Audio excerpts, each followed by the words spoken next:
Garden update.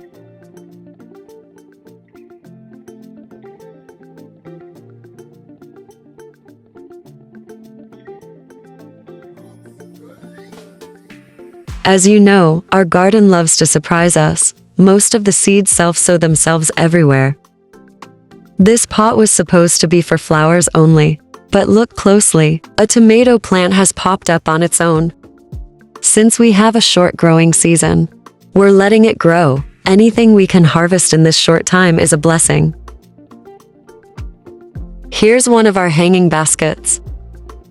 You'll see some pansies, and right there in the same bucket, amaranth. We didn't even sow amaranth this year, but it came back all on its own. It's growing everywhere, in every bucket, and we're letting it grow for both the greens and the seeds.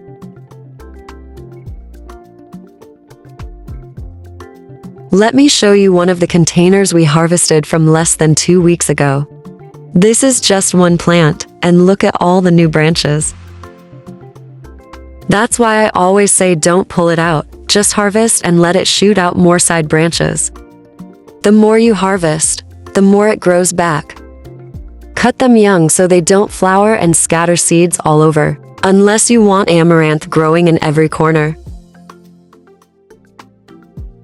This bucket was originally for peppers, but the amaranth has taken over. Still, it's a good variety. I'll cut some of it down to give the pepper space to breathe.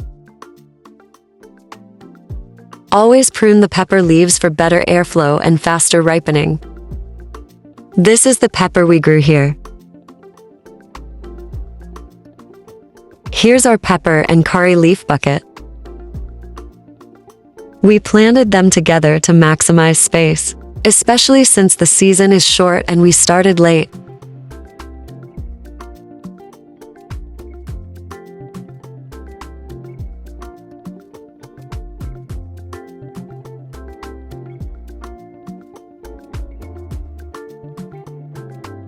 And here's African eggplant garden egg.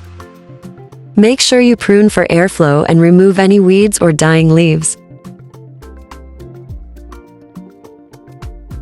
We also grew potatoes here. After harvesting, we planted more crops in the same grow bag. This is our scent leaf. Always remove bad leaves to allow healthy ones to flourish. You'll see marigold all around our garden. It's great for pest control and attracts pollinators. Look at this garden egg. It's too bushy and I can't see the soil. We need to prune so sun and air can reach the plant. Pollinators need space to move too. Now that it's cleared up, it can fruit better. Amaranth again. More peppers, tomatoes, marigold. Don't forget to deadhead and save seeds. And of course, onions. Tip: don't plant onions too deep, they won't bulb up. Here's a bed with lettuce that we harvested before. It's growing back again. We have more peppers and tomatoes.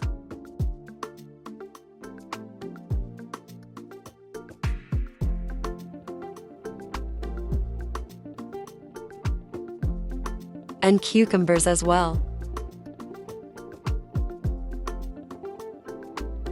We have sunflowers to attract pollinators.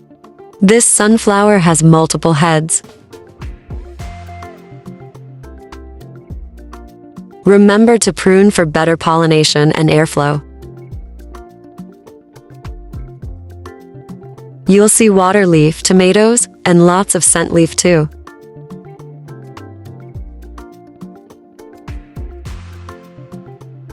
A tip for watering during a heat wave: always place a saucer under your pots to retain moisture. Saves you from watering multiple times a day.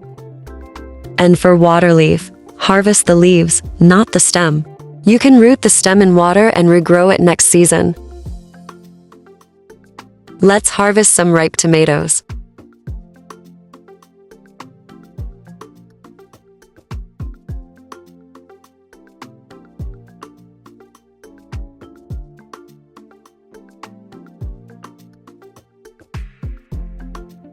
Our corns are having cubs already.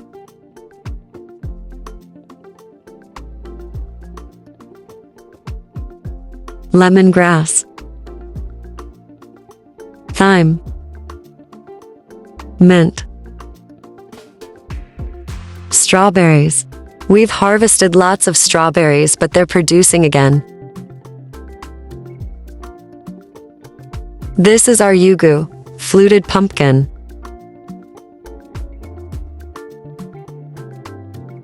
This is our bitter leaf.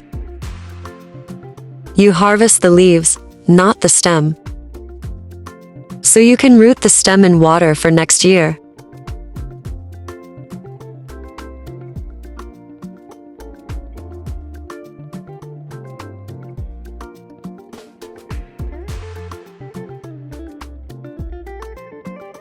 This was the old stem that we took in. Now it has produced various stems. These are curry leaves. They're easy to tell by the smell and the leaf shape. Curry leaves are in clusters and glossier.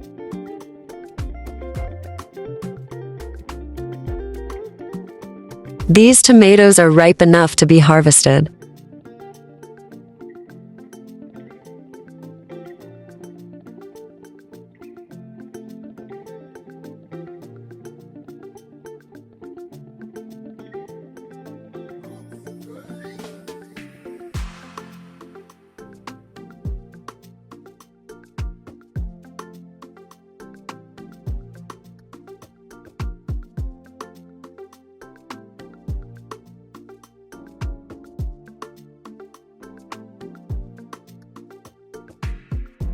Just look at these delicious beauties.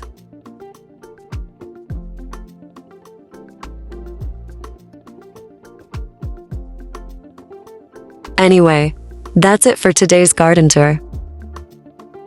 Let me know what you're growing too, and happy harvesting from Esteelicious Garden.